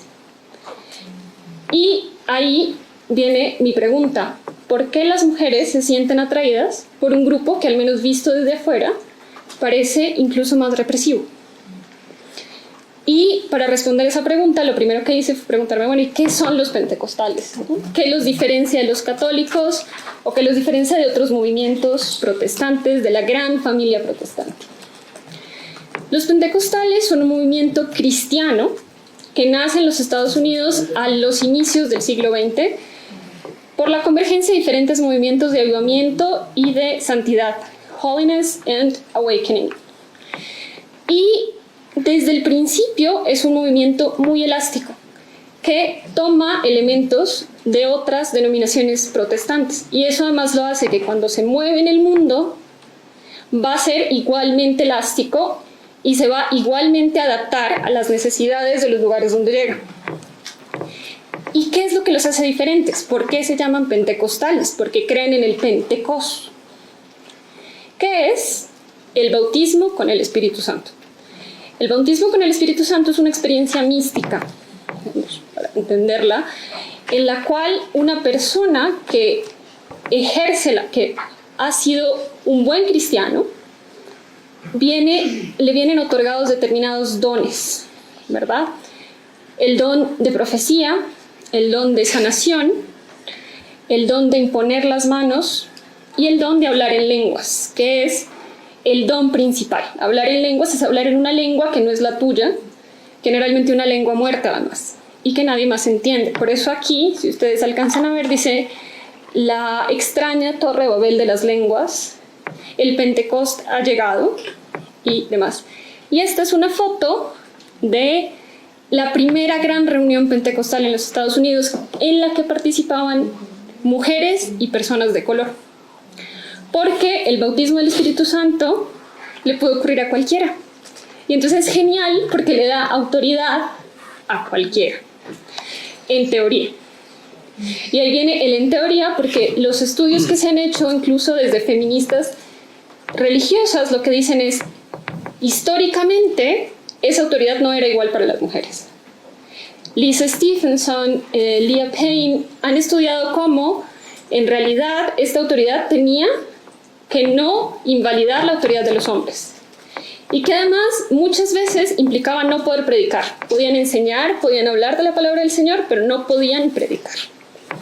Y esto pues nos llega a Latinoamérica y nos llega muy fuerte. Somos la región con más pentecostales, ¿verdad? Y llega a Colombia. Y en Colombia tiene un desarrollo especial porque en Colombia, además de ser católicos, tenemos una historia de violencia muy fuerte y de conflicto entre liberales y conservadores. Y durante la violencia que no es la actual, es un periodo histórico que se llama la violencia, que es el conflicto armado entre liberales y conservadores. Los evangélicos fueron atacados, y es una parte de la historia que incluso nosotros no conocemos, pero fueron atacados, fueron asesinados, y eso además llevó a que muchos misioneros extranjeros se fueran del país. Como se fueron del país, las iglesias autóctonas se fortalecieron, creando nuevas iglesias pentecostales propias. Y ya para los años 60 no eran una trasplante americano gringo, sino iglesias propias. Y hoy en día tenemos, digamos, las iglesias que funcionan como núcleos, pequeñas iglesias, todas de una misma denominación, y las megas iglesias, que es, digamos, lo que se ve en una de estas imágenes, que son estas megas iglesias de 1,000, 2,000 personas, en la que la gente se reúne. Y aquí empieza que yo decidí enfocarme en una muy particular, que es esta. Se llama Iglesia de Dios Ministerial de Jesucristo Internacional. Y pongo el nombre en inglés porque el internacional es porque ellos efectivamente tienen una misión evangélica en el mundo y se han ido expandiendo en el mundo. Ustedes visitan la página web, que es idmji.com.org, y encuentran que están en el mundo, están en todas las Américas, excepto Cuba, y no han logrado entrar. La idea es precisamente evangelizar. Y ellos son neopentecostales. ¿Eso qué quiere decir? Que además se involucran en la vida pública y en la vida civil, no simplemente hacia adentro, sino hacia afuera. ¿Y qué es lo particular de esta iglesia? Tiene dos particularidades. Una, su líder religiosa es una mujer, que es la señora que ven en la foto central vestida de rosado. Se llama María Luisa Piraquive de Moreno. Y el señor que ven al lado es el segundo al mando, Carlos Alberto Baena, que es el ministro principal de la iglesia, porque ella es la líder espiritual, la que da la doctrina, pero los pastores siguen siendo principalmente hombres. Pero la iglesia tiene otro componente, y es que ellos creen que el don principal en la iglesia es la profecía. Y en eso las mujeres tienen un papel principal. Son ellas las que en el 80% de los casos, según los testimonios, son las que dan profecía. Y entonces esta iglesia, ¿cómo surge? Surge, como muchas iglesias pentecostales, oyendo el llamado del Señor. Ella, Piraquive, tiene una profecía de Dios que le dice que ella y su esposo tienen que hacer una nueva iglesia. Esto todo está contado en la autobiografía de ella, se llama Vivencias, y que inicialmente estaba dirigida únicamente a los fieles y a los feligreses de la iglesia. Hoy en día se consigue en Kindle, en español y en inglés, si quieren leer. Forman esta iglesia, y el libro tiene una particularidad. El esposo siempre le negó a ella el ministerio. Siempre negó que ella pudiera predicar y hacer doctrina. Ella, como además esto está dirigido a los feligreses de la iglesia, voltea el discurso y dice entonces que el ministerio siempre fue suyo, siempre fue de ellos dos, y que las actuaciones de su esposo eran unos ataques de Dios, del demonio, contra su esposo. Y que ella lo que hizo fue seguir a Dios y seguir pacientemente esperando en Dios que su esposo, se diera cuenta que ella también tenía ministerio, y dos, pues ella seguía cumpliendo de todas maneras su rol de esposa y de madre. Y obviamente de profetisa, ¿verdad? Y esto, entonces, vienen ya aquí, digamos, lo que ella misma cuenta en su libro y lo que me dicen a mí las señoras y las mujeres que yo entrevisté en mi trabajo de campo. Yo fui a una iglesia en Milán, estaba viviendo en Italia, entonces fui hasta la iglesia en Milán. Lo que hice fue, yo iba todos los domingos a lo que ellos llaman enseñanzas, que es el culto más clásico, donde existe el pastor que predica, y hay otros eventos, uno de ellos es los testimonios, entonces siempre hay alguien que cuenta todos los milagros que Dios hace. Desde cosas muy pequeñas, de pude comprar un computador, hasta me salvé del cáncer. O sea, son muy amplios. Y hice muchos, digamos, diálogos informales y además entrevistas con varias mujeres que ministraban dones. Como además era una iglesia en Italia, una de las cosas que me di cuenta es, obviamente tiene una población colombiana muy alta, migrante, que o ya hacen parte de la iglesia o se convirtieron en Italia, pero principalmente ya hacen parte de la iglesia desde Colombia antes de la migración. Tienen población latinoamericana que ha ido llegando a la iglesia, porque los cultos son en español, entonces tienen además la ventaja de hacer comunidad, pero además tienen población italiana, porque ellos tienen todo el sistema montado para hacer la traducción simultánea. Y no solo hacen la traducción simultánea, sino que además ellos tienen sus propias canciones, sus propios himnos, que están empezando a traducir al italiano. Si ustedes además van a la página web, van a encontrar que los himnos, los libros y las prédicas, todas están traducidas en inglés. Porque lo primero que hicieron fue llegar a Panamá y después llegar a los Estados Unidos. Y hoy en día uno de los templos más grandes de la iglesia está en Atlanta, que tiene capacidad para más de 2,000 personas.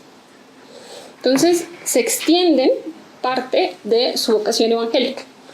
Entonces ella ¿qué dice? Digamos, además del libro dice el Espíritu Santo, porque es el bautismo con el Espíritu Santo, me dice que me estaría respaldando, que yo tenía ministerio, que yo tenía la vocación de dictar doctrina y que él usaría las mujeres al igual que a los varones y que esto me lo estaría comprobando en un tiempo no muy lejano.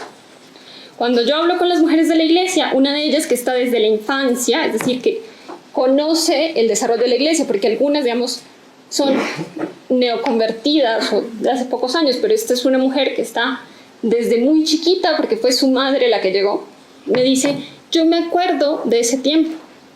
Y la iglesia era muy masculina y muy enfocada hacia los hombres. Y todo cambió cuando muere el hermano Luis y llega la hermana María Luisa, porque a ella el Espíritu Santo le dijo que Dios nos iba a usar de la misma manera. ¿Y esto cómo lo justifican? Porque tú dices, bueno, y tú tenías una doctrina, se muere y ahora tienes otra. No, o sea, tienes que justificarlo de alguna manera. Y la justificación también está en el libro y dice que lo que pasa es que hay muchos misterios de la doctrina y que la doctrina es dinámica. La doctrina puede ir cambiando porque el Espíritu Santo, a medida que van cambiando los tiempos, te va mostrando cosas nuevas, ¿no? Y entonces dice, este es el prólogo que Carlos Alberto Baena hace al libro de María Luisa Piraquive y dice, frente a la mujer y la predicación, se tiene por misterio que el Espíritu Santo no le aclaró en vida al hermano Luis. Más adelante, es decir, después de su partida, el Señor entró a aclarar las cosas al respecto, demostrando una vez más que podemos partir hacia la eternidad sin entender muchas cosas. Claramente.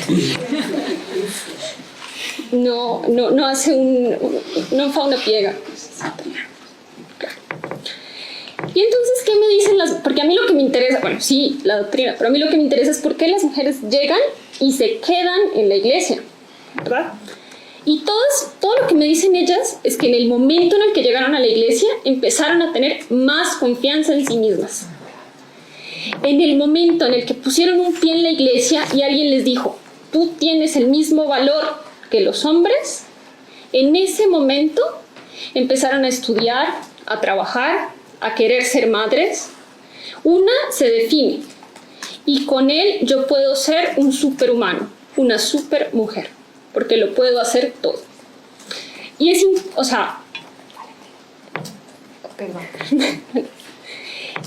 es muy diciente, porque yo siento que a veces, digamos, el movimiento feminista no ha logrado hacer eso, no ha logrado llegar con esa misma fuerza. Estas señoras lo decían absolutamente convencidas. Y obviamente el ejemplo que siempre ponen es, por ejemplo, yo soy ingeniera, entonces trabajo en un campo que es tradicionalmente de los hombres, pero puedo hacerlo todo porque Dios está conmigo. Y yo hago parte de una iglesia en la que Dios bendijo a una mujer. Pero además tienen otro elemento que se ha visto en otras iglesias pentecostales. Mejora su vida de relación y mejora su relación con los esposos, porque en el momento en que los esposos llegan a las iglesias se convierten en personas más fieles y se convierten en personas menos agresivas.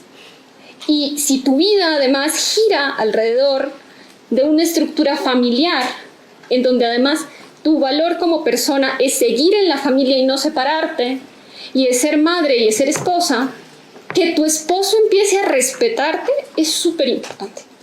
Y eso me lo decían los dos testimonios, el de acá, mucho más largo, y el chiquitico de acá, son una pareja. Están casados hace más de 30 años. Y ella decía que por 20 años fue infeliz. Y que es feliz desde el momento en que llegaron a la iglesia. Porque Dios cambió a su esposo. Es súper fuerte. Porque han logrado involucrarlos de una manera que las políticas no han podido, ¿verdad?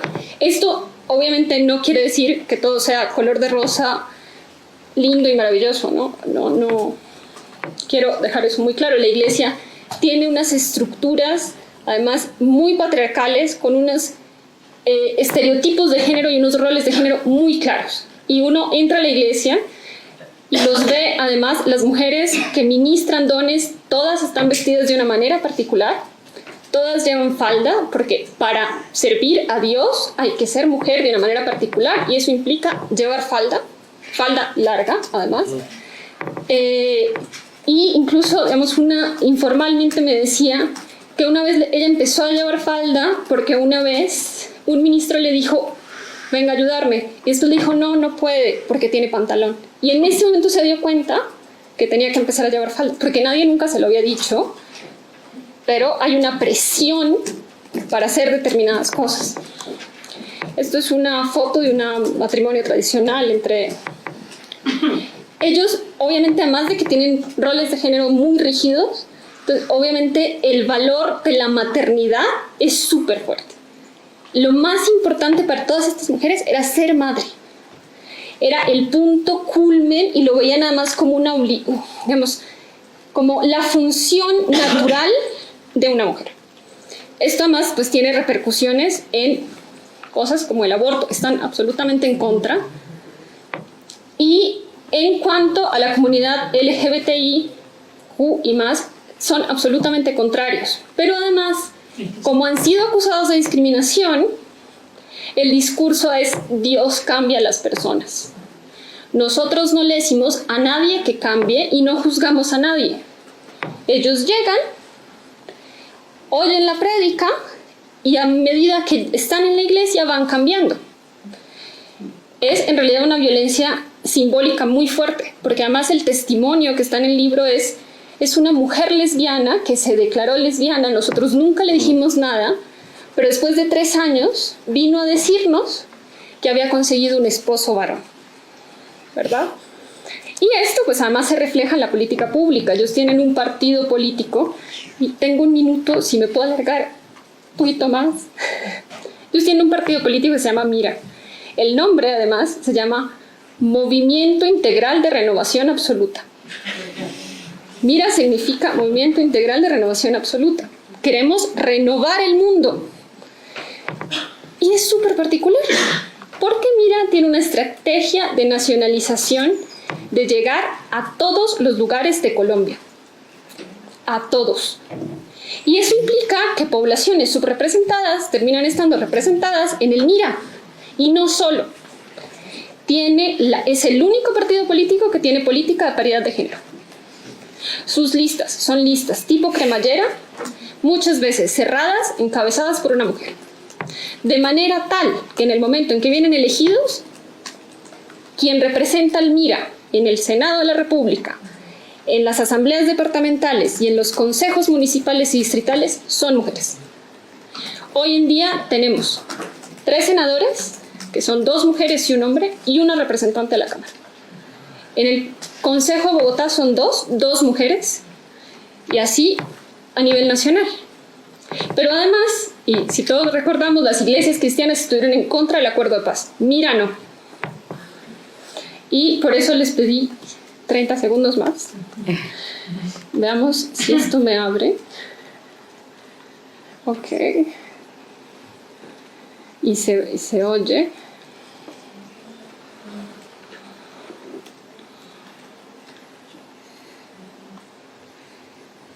Colombia. La verdadera paz para nuestro país se alcanzará en el corazón de cada colombiano. Sí a la defensa de la vida. Sí a la libertad religiosa con valores para la reconciliación. Sí a la participación política y apoyo a la mujer. Sí a la dignidad y seguridad social de los campesinos. Este domingo 2 de octubre, mira, vota sí en el plebiscito. Esto quiere decir que fue de las pocas iglesias cristianas, junto con Casa de la Roca, que apoyó el plebiscito para la paz. El plebiscito para la paz. Ellos apoyaron el plebiscito. Que esto no quiere decir que sigan siendo igual. Elecciones 2008, deciden aliarse con el uribismo. Deciden aliarse con el Centro Democrático. Y todo cambia. Todo cambia en la vida. Porque es política. Y no solamente eso, sino que se salen del debate de la reglamentación de la Justicia Especial para la Paz, porque dicen que el debate no está respetando el enfoque de género. Y la explicación es esta. El enfoque de género solo puede ser hombre y mujer. Porque además ellos han trabajado en temas como increíblemente ellos apoyaron la ley de antidiscriminación, que incluía discriminación de sexo, género y demás. La justificación que le dieron a su base fue incluida la discriminación racial y incluida la discriminación de sexo. Nosotros teníamos que apoyar el proyecto. Ellos han apoyado leyes contra el feminicidio, leyes contra los ataques de ácido, tienen una base femenina inmensa, pero porque el enfoque de género es hombre y mujer. Cualquier cosa que se salga de ese enfoque es ideología de género. Gracias, Natalia. Muchas gracias.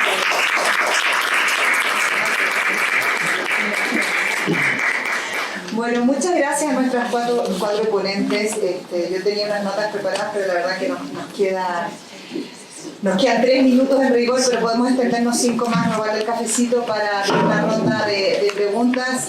Las 2 primeras ponencias están como dirigidas al tema de las ciudadanías sexuales, sí, claramente la construcción de los sujetos, las violencias institucionales que viven, el trabajo de Carla se liga mucho con la siguiente mesa. Carla, yo creo que le vamos a retomar también en el análisis.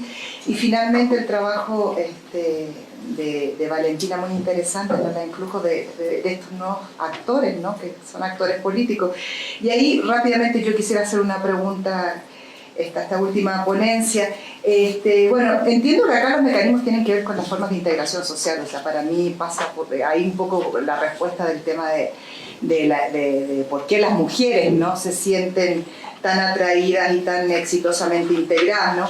Ahora, me queda la duda de cómo mides esto, de que son más fieles, son más respetuosos, o solo lo mencionas porque es el testimonio de ellos. Ah, perfecto. Ya, porque es parte de sus testimonios. Es parte de sus testimonios. Mi pregunta entonces, ¿cuál es la relación de estas iglesias, de estos movimientos neopentecostales que dices que tienen representación en toda América Latina excepto Cuba, con los estados?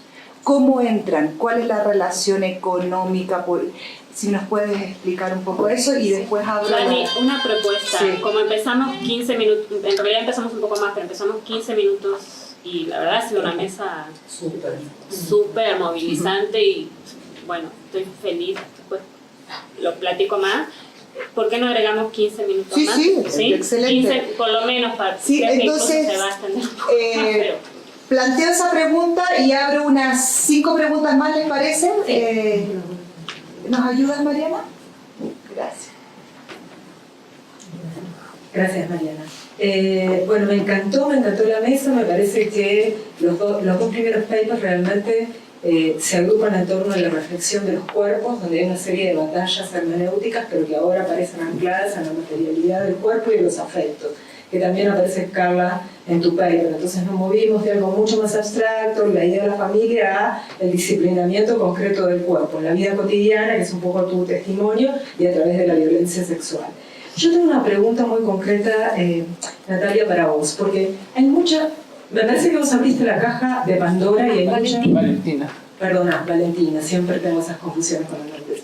Vos abriste la caja de Pandora y empezamos a ver que los neopentecostales no son homogéneos tampoco, porque estuve pensando en cómo se están comportando los neopentecostales en Uruguay, que es al revés, disciplinan a las familias, hacen que convivan familias donde los hombres fajan a las mujeres, literalmente hablando, se quedan con los hijos de las mujeres cuando quieren denunciar a los hombres por violencia, digamos, de género, y vos estás tratando un caso que a mí me resuena como tan diferente a lo que vemos. Entonces, en ese sentido, ¿será posible que vos ubiques esta iglesia concreta dentro del aspecto más grande de los neopentecostales en Colombia para ver, digamos, qué puntos diferentes y qué puntos de, digamos, en qué se diferencia y en qué no se diferencia, para ver cuál es este rango de variación de estas iglesias que realmente no van a ser un todo homogéneo a partir de lo que vos presentaste?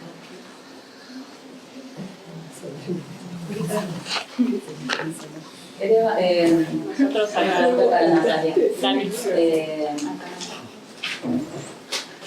realmente me pareció fascinante tu exposición y realmente creo que si se propone hacer lo que propone Donna Haraway lo logra de manera increíble, ¿no? De partir, ¿no?, de la experiencia y desde allí la reflexión y la teorización. Fascinante. Y habla, creo que como tan potentemente tu presentación sobre una cuestión que es clave en el campo de estudio de movilización legal, que es la relación entre las organizaciones que llevan adelante las estrategias legales y el movimiento, ¿no? Y ahí me parece que, como una vez más, como no se puede decir a priori que siempre esa relación va a ser conflictiva, pero puede serlo, y tú lo marcas con tu investigación de manera muy basada en investigación empírica, que me parece que es la forma, ¿no? Y sin embargo, digamos, porque ahí está el peligro de la apropiación de la causa por parte de ciertos actores, de la causa y de los recursos. Y sin embargo, ustedes no pierden la fe en el derecho, por más que suceda eso. Y ahí hay una cuestión que tú señalabas como la potencia del discurso de los derechos, ¿no? Del discurso jurídico y la promesa que hay en ese discurso de igualdad, promesa formal, que por supuesto es una fuente siempre de inspiración y de esperanza. Sin embargo, creo que el caso colombiano, además de la potencia del discurso de los derechos, tienen una corte que de alguna forma permite mantener esa esperanza, y que porque no solamente permite el acceso de organizaciones, como pasa en otros países, sino es una de las cortes más accesibles del mundo.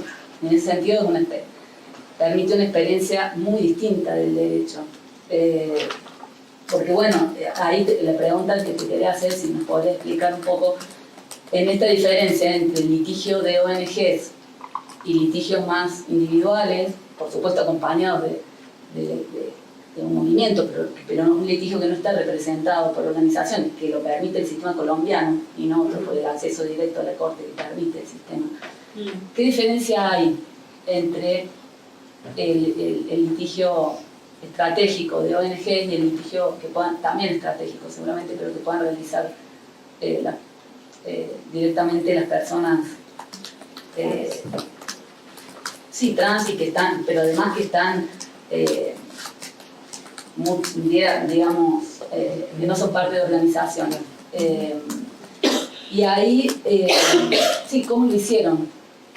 ¿Cómo hicieron para obtener esas victorias legales por fuera de ONG?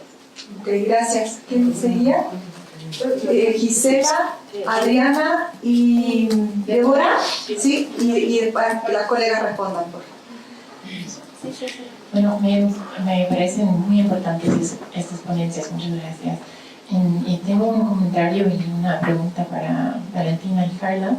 Valentina, me suena, me recuerda de tu presentación de las teorías de Carol Pateman sobre el contrato sexual, que quizás tienen una relevancia renovada, y la idea de que el contrato sexual se basa en las diferencias estrictas de género, ¿no? De hombres y mujeres, que los dos, o sea, genera poder para los dos, entonces genera un interés de las mujeres en ese contrato sexual y por ende en esta diferencia sexual, porque es la fuente de su poder, es un poder limitado, pero es una fuente de su poder. Me pregunto entonces si puede ser las dos cosas a la vez, o sea que sí hay un poder, o sea, más poder para las mujeres, pero no niega, y por eso no niega el poder de los hombres. ¿Qué significa eso?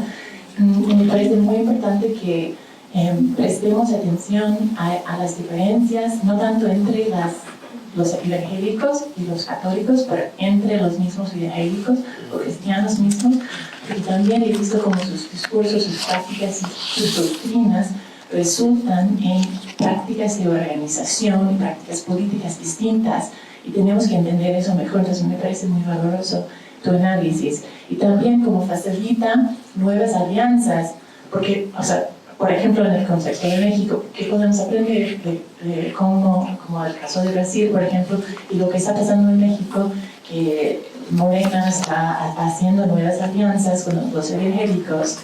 O sea, yo creo que tenemos mucho para aprender de los casos con tu análisis y cómo están generando nuevas oportunidades para esas nuevas alianzas. Y para Carla, quería preguntar si esa tercera foto era de Sarah Winter, que, o sea, fue parte de Femen y ahora es como activista pro vida y es en contra de la ideología de género en Brasil. Y ella habla mucho, incluso vino a México, y habla mucho para denunciar los movimientos feministas y en particular la estética. Quería ver si tiene como un poco de tracción o se está generando resultados, su discurso que utiliza la misma estética feminista en contra de los feministas. Quería ver cómo está aterrizando ese discurso en Brasil. Gracias. Adriana, si alguien te puede acercar el micrófono o... Después, al final. Ah, perdón, Gisela. No, pero después. Adriana, no.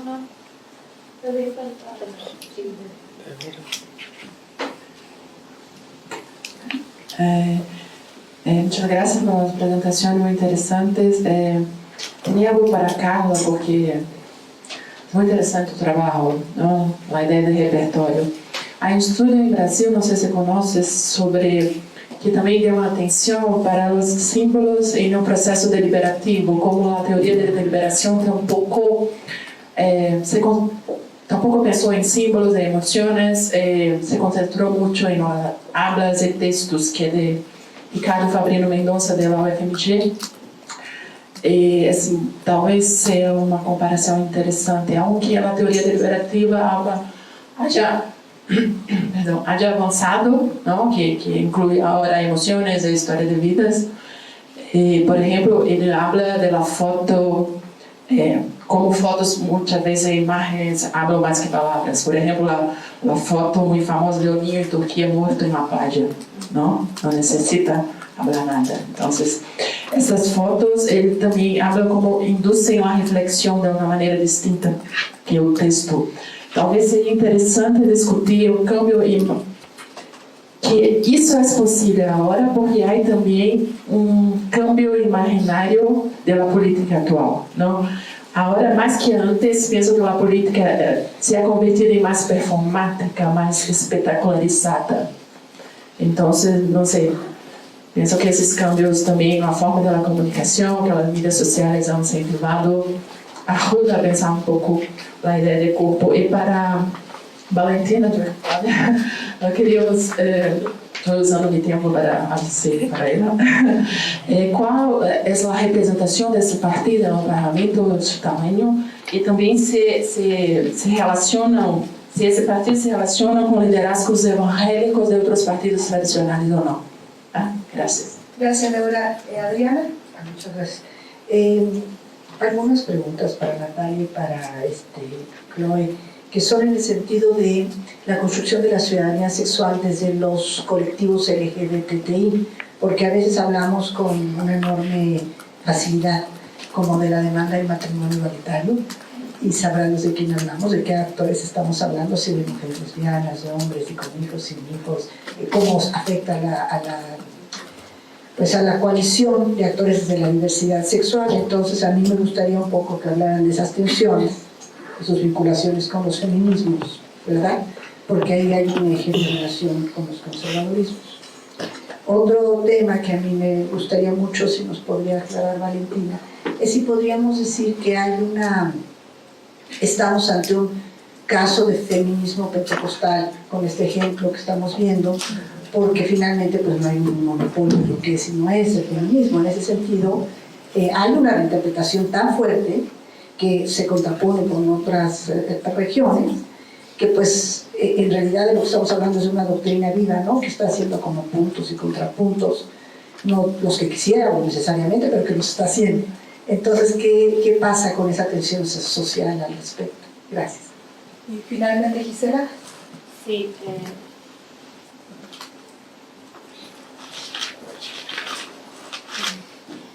bueno, primero remarcar lo contenta que estoy de la mesa más joven, de trabajos más nuevos, y nos hace mucha falta, en serio lo digo, por lo menos es mi vivencia académica, doctrinal.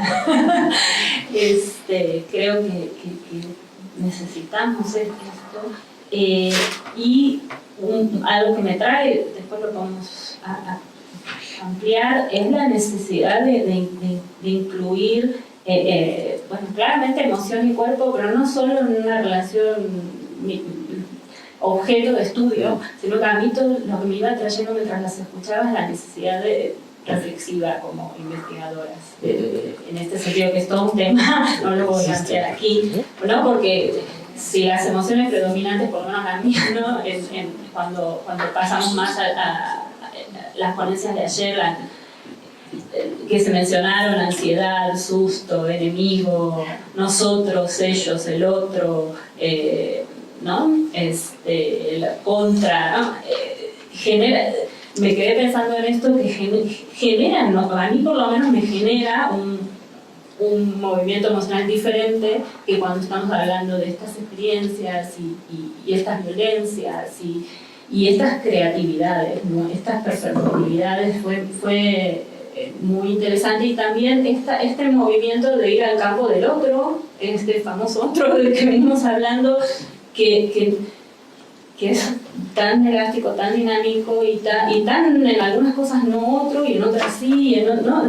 Eso me parece que es un movimiento desde la posición, a mí me generó desde la posición de investigadora, y bueno, en muchas otras posiciones. Entonces lo quería comentar. Y ya una pregunta concreta para Carla. Me interesó mucho la parte en la que ibas describiendo los conflictos, ¿no? Entre feminismo, viada, las institucionales, ¿no? Porque esto de que hay otras adentro nuestro, de construir un poco esto, salir de los campos homogéneos, ¿no? De enfrentamiento, y los puntos estos puntos de intersección, si podrías abundar un poquito más. ¿Por qué se daban? Si eran más puntos de intersección estratégicos, o realmente había un componente de clic emocional, ¿por dónde se habían producido? Porque mencionaste algunos momentos como intersecciones entre el movimiento negro y por ejemplo, y algunos repertorios de la marcha de Viada que tenían que ver con el dolor, con poder mostrar el dolor. No sé si lo entendí bien, pero sí podías ahondar un poco más, ¿no? Me pareció interesante desde lo emocional y desde lo corporal cómo podían llegar a ser esas intersecciones. Bueno, les propongo lo siguiente, 2 minutos cada una Y cuando lleguen sus 2 minutos yo voy a decir gracias.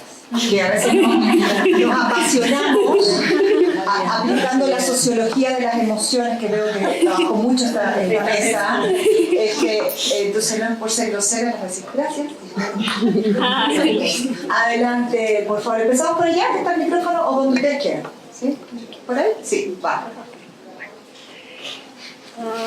Bueno, lo primero que quiero aclarar es, cuando yo decía que han llegado a todas las Américas, me refería específicamente a esta iglesia. Esta iglesia tiene templos o lugares de culto, y digo templos o lugares de culto porque los lugares de culto no necesariamente son las iglesias que nos estamos imaginando. Son salones de hotel, son, digamos, grandes depósitos habilitados como iglesias. Son incluso las casas de las personas, que además es una estrategia que viene de Colombia, de usar la casa de una persona como una iglesia. Sin embargo, las estadísticas sí demuestran que Latinoamérica es la zona donde hay más pentecostales. Hay más pentecostales en Latinoamérica que en Estados Unidos, en representación religiosa. Eso, el primer punto.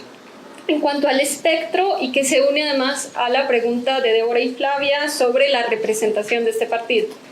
La iglesia, esta iglesia en particular, tiene una cosa muy, digamos, una situación particular, y es que al creer muy fuertemente en el don de profecía durante muchos años, fue considerada herética por las demás iglesias. Y eso hizo que fuera muy autorreferencial, ¿verdad? Pero además le permitió crecer mucho, porque no tenía, digamos, al no poder relacionarse con las demás, tampoco tenía que hacerlo. Y pudo crecer hacia adentro. En cuanto a la representación, numéricamente no son tantos. Digamos, el Senado de la República son 100 senadores, un poco más de 100 senadores, ellos son 3, pero son muy disciplinados y trabajan mucho. Entonces presentan muchos proyectos de ley que además se reflejan en los sectores locales, en proyectos de acuerdo, en el nivel local, porque funcionan como bancada vertical. Es decir, lo que se presenta a nivel nacional se va a presentar en todos los niveles locales. Entonces, aunque no sean muchos numéricamente, el impacto es alto. Y yo lo viví porque yo trabajé en el Consejo de Bogotá y ahí fue donde los conocí. Y ya. Carla. Capacidad de síntesis. Ay, qué miedo. Bueno, sí, es Sarah Winter, que está en la foto cuando estaba en el FEMEN, y que ahora se ha cambiado en una súper antifeminista y está trabajando en el Ministerio de la Mujer, Familia, con la ministra, ¿no? Así.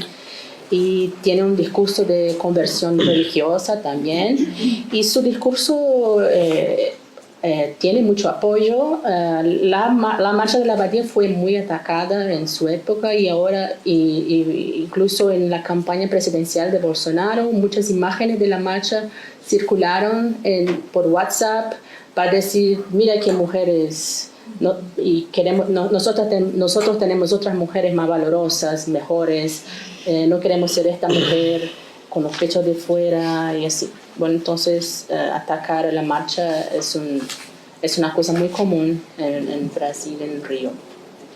Y para Débora, ¿no? De que haya habido un cambio en la política que se ha tornado más performática, sí, yo concuerdo, y las redes sociales lo demuestran, las imágenes son muy importantes, pero también yo quiero plantear que el cuerpo siempre estuvo ahí y que nunca fue estudiado. Entonces no es que el cuerpo está ahí solo ahora, pero hay cuerpo en la marcha de los campesinos también, y nunca se ha mirado hacia eso. Entonces, que es importante mirar eso, no es nuevo que el cuerpo esté ahí, pero tal vez la manera con que el cuerpo se presente, sí hay maneras nuevas, tal vez, no sé.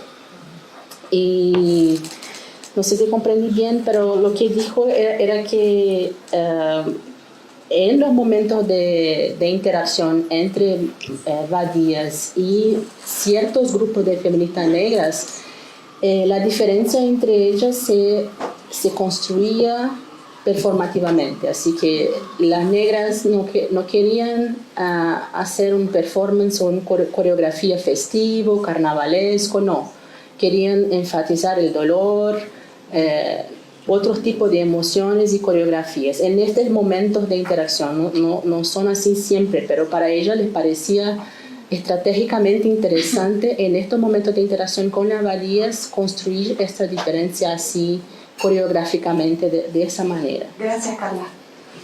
Lo es. Gracias.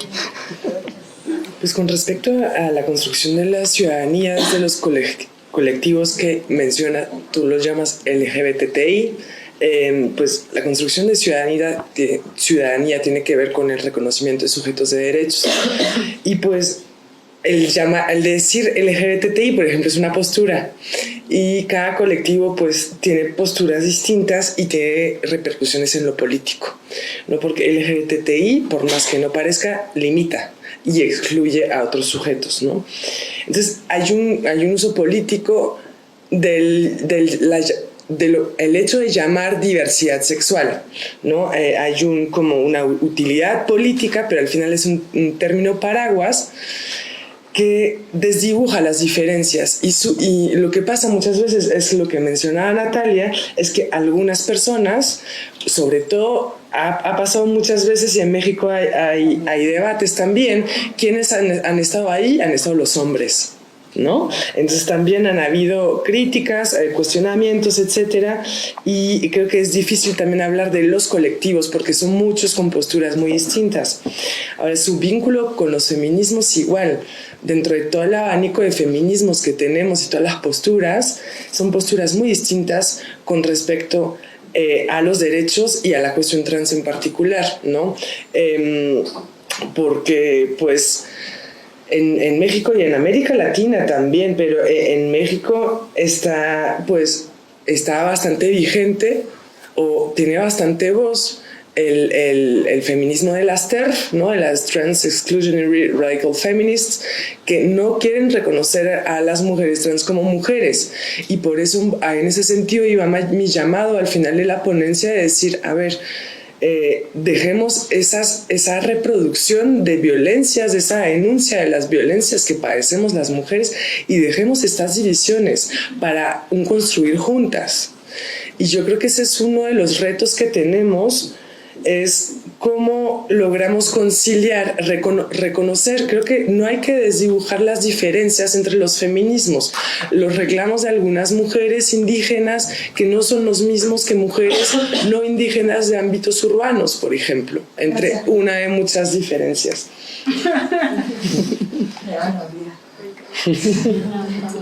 Sí.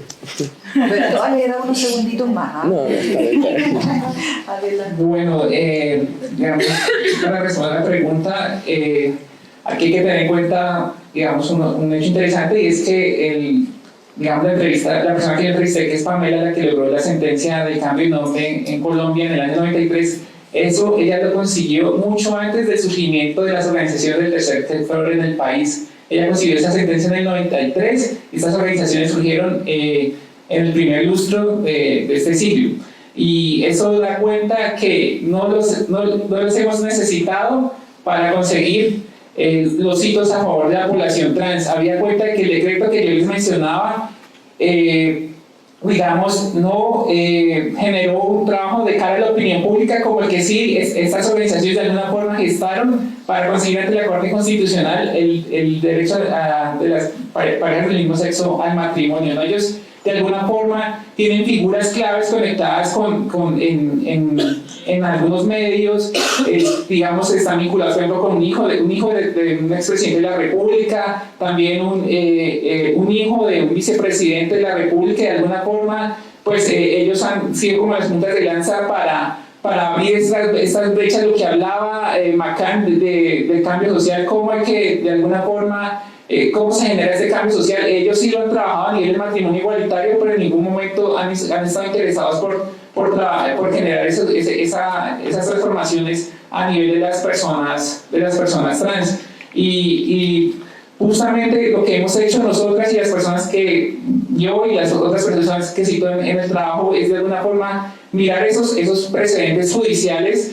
Por ejemplo, la primera sentencia para cambio de sexo en el país vía sistema público de salud tampoco se logró a través de estas organizaciones, y lo que hemos hecho es apelar a esos precedentes jurídicos que están vía Corte Constitucional, por una cosa es la Corte Constitucional y otra es el operador local que, digamos, se siente lo suficientemente distante de donde han emanado estas sentencias y hace uso de su discrecionalidad para discriminarnos, ¿no? Digamos, los estudios críticos jurídicos hablan de que los jueces pues no son obviamente neutrales, sino que digamos hacen uso de su discrecionalidad ideológica, y es lo que hemos sentido las personas trans en nuestras interacciones con estos operadores judiciales. Gracias, Natalia. Bueno, aquí yo soy dictadora del tiempo. Agradecemos mucho a las ponentes, les damos un gran aplauso.